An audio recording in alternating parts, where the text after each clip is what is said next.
What is up, guys? It's Verns, back again with another Supercoach video. This time it is the NBL, final review, round 20 review, however you want to call it. It's going to be our last review for NBL for the season. I guess I'll probably jump on and do a season review, probably with the Supercoach Hub or Fantasy Phoenix. Really depends on how things fall. If me and him can both get on and do the Supercoach Hub, then I will do that. But if something happens and we can't, then we might just organize our own. But yeah, final week of the season, low score, 389.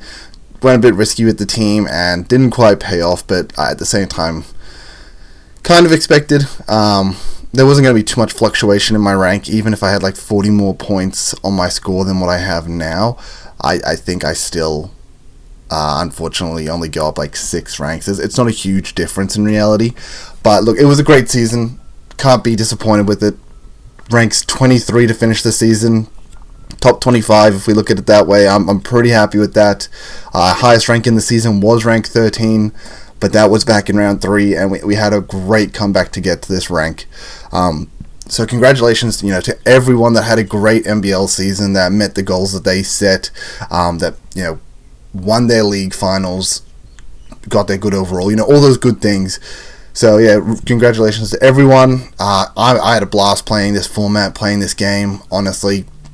As you guys know, if you have been watching from the start, I am a big basketball fan. And it was just a good reason to get in and watch basketball, honestly, and enjoy it thoroughly. Be able to actually analyze it from a stats side of thing as well. And yeah, obviously everything went really well doing that. So yeah, loved it. Absolutely loved it. But look, before we jump in any further, just if you haven't already, but do appreciate it if you do, liking and subscribing to the channel and the video for your consistent injections of Supercoach content directly into your YouTube feed. Now, we will be getting into AFL stuff moving forward after this, but look, let's just wrap up the NBL and I'll worry about that later on. Guess a quick life update. I'll probably do a quick life update as well at the start of the AFL one, but I did just move house. If you were watching the Supercoach Hub, Scobie did mention that on the most recent pod. But yeah, I went away to Phillip Island for a week. Then I moved house the week after that. Last week, my granddad did also unfortunately pass away last Monday. And then my birthday on Wednesday. So it's been a pretty hectic last 2 weeks. This is why you guys probably didn't realized I wasn't that active on social media or anything. And I actually forgot to even post my final team. I realized on the Saturday that I hadn't even posted my final team, captains, anything like that on Twitter. Kind of just left you guys in the dark, but it didn't change from the YouTube video, and I'll be honest, I really didn't open the app after that YouTube video. It was very busy for me all week long, and I'll be honest, the game started and I didn't realize until Friday that oh my goodness, games are on. I was very, very behind, unfortunately. But look, can't be disappointed at all, as it was a busy week and there wasn't too much fluctuation because in reality there wasn't huge scoring Supercoach players, but we will jump into it. This is how we lined up. This is how the end of the video was at the end of the day. Lowell Jr. we brought in and he kind of flopped. Humphrey was great for us on the bench in reality. Very happy with a 30 on a single. Bryce obviously just played the one, took the knee knock, and then decided, nah, we're going to rest me for the second. Doolittle also went down injured. Pretty crazy for Perth in a game that doesn't matter, but as I mentioned, they probably want to get runs in the legs, considering there's a massive gap between when they play next. They have a FIBA break next week. Then the way the playoffs work is they have 3rd versus 4th, 5th versus 6th, and then the winner of 3rd versus 4th will go to play first, but they have to wait for the game between the loser of 3rd versus 4th and the winner of 5th versus 6th to be decided, and then the second versus the winner of that. Sorry, first versus the winner of that. It's actually quite a big gap before they play again, so you thought they definitely want to get runs in the legs for these players, even if it is just managed minutes. They definitely played Bryce probably, and Doolittle a lot as well. Kind of seemed crazy, but Melbourne definitely, I guess, reciprocated that a bit better in the managed minutes. And I did make the call last week where I was like, oh man, I would love to get a Hook Porty or a Saar. I think it was pretty obvious that those guys would be the guys that, the recipients of those managed minutes would go to them, so there would be potentially higher scoring from them. And if anyone that got on those when I called them out, congrats. Or even if you didn't listen to me and you just did it anyway, you already had plans for it, congrats. It worked out really well for you guys. But Me personally, I decided to run with Lowell Jr. because I just wanted to play, I guess, a little bit more for that upside. Even if he's playing managed minutes, we saw it last week where, hey, managed minutes, he can come on in and in 20, 15 minutes, he can put down 40 Supercoach. So I decided to run a bit of a risk there and be like, hey, look, at the end of the day, he could still be an 80-point scorer, even with a managed minutes week. He didn't end up being that guy. Lost us a fair few points, but as I said, it's not really too relevant how many points he would have lost us, because, as I said, I would have needed like a massive fluctuation to move up anything even remotely significant.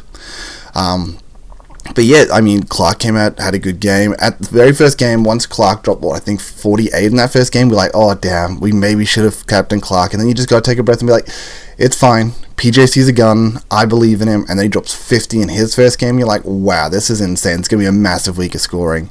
And then that just did not happen. I think Clark got 17 in the next game. PJC got 19 in the next game. Like, yeah, they really got held back on those second games, and really disappointing for New Zealand, because if they could have managed to get that win, and by a decent amount too, they might have been able to pip Illawarra in the seeding, which is super important because you get that second chance. But now they're straight into like that elimination final where they have to run the gauntlet. They have to. You guys would have seen it when you did your Supercoach leagues. If you were in one of my Supercoach leagues, I set it up the same way the NBL's run. But if you end up in a 5th or 6th position, you have to run the gauntlet. You have to beat the loser of that 3rd versus 5th, you have to beat 1st, and then you have to win the finals, and it's going to be very hard for them to do it from that position. So yeah, very unfortunate they lost to Adelaide, but congrats to Adelaide doing it without Trey Kell. I guess another one to talk about a little bit real quickly is Hung Jung Lee. This man, I swear to God, in the first quarter had like 17 Supercoach points. Like, when I looked and saw he had 4 turnovers, that was honestly pretty disappointing. I think some of the turnovers he got credited though were not his. Like, it's hard to say because sometimes they credit turnovers and you're just like, bro, what?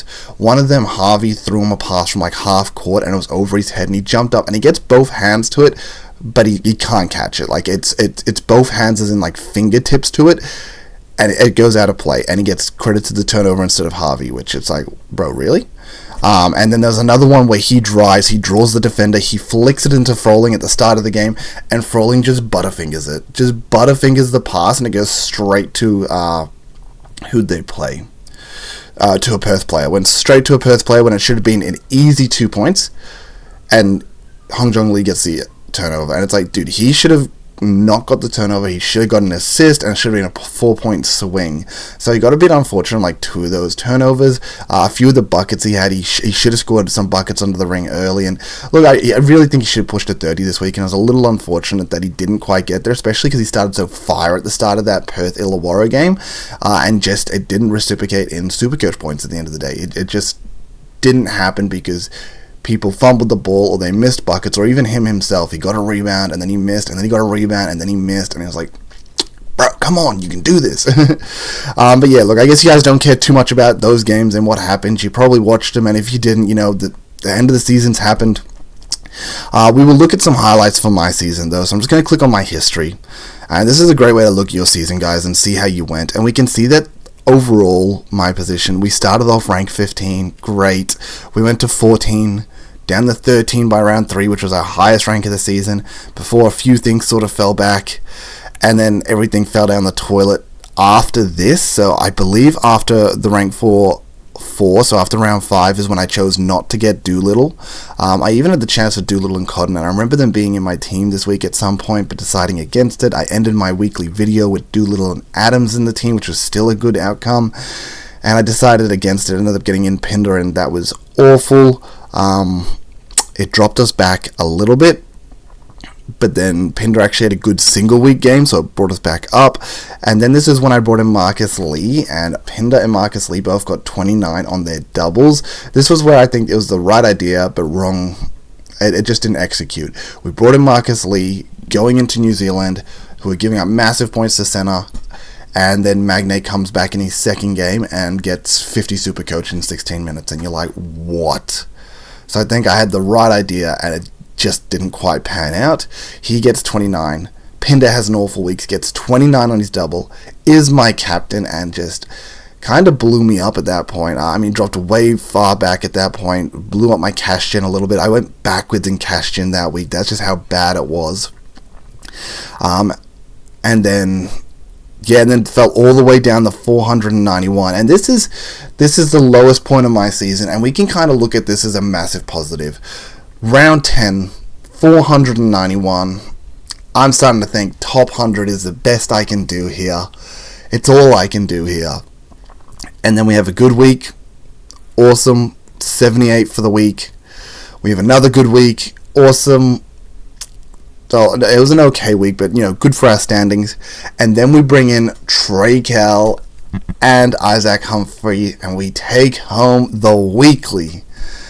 Oh, what a massive week that was. What a high. Oh, gosh.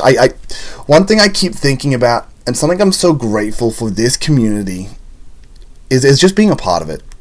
Because, winning that weekly would have meant nothing without this community. And I know that sounds really weird. And you guys are like, what do you mean, Vern? You won $1,000. But, you tell people in real life, and nobody I really know does Supercoach. I have a few basketball friends and stuff, but they do it really casually. Even when I told them, they're like, oh, Vern, that's fucking sick. And it's like, yeah, I know. And even people I'm telling that, they don't. They're just like, oh, yeah, that's really cool, man. It's like, it just wasn't the energy I was looking for. Not looking for, but it's just, you can tell that they're like, oh, that's really cool, you've done that, but they don't quite understand it. Where, the people in the community, you guys, you get it. The messages I got from you guys in the community, the hype I got from you guys in the community, it was insane. That made it, I think. Winning it, I was ecstatic. I was so happy. And then just having you guys around me being like, Vern, let's go. That's unbelievable. It really made that win so much more special, I think. And I'm so grateful to be part of this community and doing this content. I did this content because I think I was significantly more passionate about this than anyone else that I knew. I didn't really have any other friends that were too into it. And I think that week showed a lot of, this is why I wanted to be a part of it. And I know you can be a part of it without making content, but I don't know, it's just the way I knew how to get my foot in the door, I guess. And yeah, it was a massive week for me, and such a special moment, and a week I'll never forget. So yeah, thank you to all of you guys for making that weekly win what it was. But yeah, jumping on down, we had a bit of a back step the next week, but that was fine. A lot of the competition went up one rank, and then this is where we had just a flurry of good ranks. As I mentioned, we had 78, 2 weeks later we win, 2 weeks later 22, the week after that 12. We had weekly after weekly rank that was insane. And to be fair, a lot of that I think was of Isaac Humphrey and Trey Kell. They were the few players we got on that a lot of others didn't, and a lot of others got on DJ and Wiley, and while those two were faltering and messing up other people's teams, we don't have them, and we have the best two performing Adelaide players through their Adelaide run, and we were just marching. And yeah, just an awesome period of time for us. And as I mentioned previously, that was a huge difference for a lot of people. If you probably look at this exact situation on our Fantasy Phoenix's channel, so our boy Chad, he probably has the exact opposite. He was marching at this point, and then he didn't bring in Trey Kell and Humphrey. He got on Wiley and DJ, and he just fell the exact other way, completely dropped. But huge shout out to him as well. He did end up winning the Podmasters League, which was his goal at the end of the day once he started sort of falling at the end of this season, and the overall became a little bit less important. He was like, I'm pretty ahead of the head-to-head. I'm going to just take my foot off the gas, not worry about these weeks that aren't relevant to me, and focus on winning my weeklies. I'm focused on winning the league, and that's what he did. So congrats there. Huge shout to you, Chad. And honestly, all the other content creators. It's great having that Podmasters chat with you guys, talking with you guys. I've loved it so much. But then we've really marched at the end of this season. Didn't really make too many strides in the last few weeks, unfortunately. They were very minute. After this, we didn't really have a great weekly rank. I think a lot of our players, which were commonly owned by a lot of the competition, weren't doing too hot shots. So even though our weekly ranks weren't great, we weren't really dropping, but we weren't really climbing by much either. But beautiful finish to the season, and yeah, definitely something I will definitely remember. And this will be a format that I play for a long time, I think. So yeah, just huge shout out to everyone for once again tuning in. I'm going to jump to the leagues real quickly. I know you guys hate these, but for those that are relevant, shout out to our boy Gavin here. He took me in my YouTube league. I did put the challenge for anyone to try and beat me because I was rolling. And you know what? Everyone did. Everyone came. They heard that challenge and they were like, okay, we can do that. Shout out to Anthon Fast Forward, who also got me done in the YouTube league number 2. That league at the end of the day was, I think, ranked 23 or something for the 10-man leagues, or whatever we have. I think they're 16-man leagues, 27th. So it was a pretty highly rated league, a lot of strong players in there, and congrats on winning that one. I did lose the Fantasy Take TV league to our boy Alex. Congrats to him. He had a good season as well and a good overall rank, and he got me at the end. And then Public League, that's completely irrelevant. So, yeah, congrats everyone. I guess that's how we'll wrap this video up. As I said, I'll have some AFL stuff coming soon. As you can see, I got a privacy screen behind me because things are definitely not set up. And even when they are, I think I'll keep the privacy screen. Maybe I'll throw a green sheet over it or something and make it a green screen. I don't know. I'll worry about that at a later date. But yeah, once again, I appreciate all of you sticking around to the end. I appreciate you for sticking around all season long, for liking this content, for being here, just listening to the content, and especially those that have, as I said, subscribed as well. But let's be honest, if you're here right now, you probably are. So, yeah, huge shout out to all of you guys, and I appreciate it so much. And I'll catch you, not just next season, but I'll catch you in the AFL content very soon. Peace, later.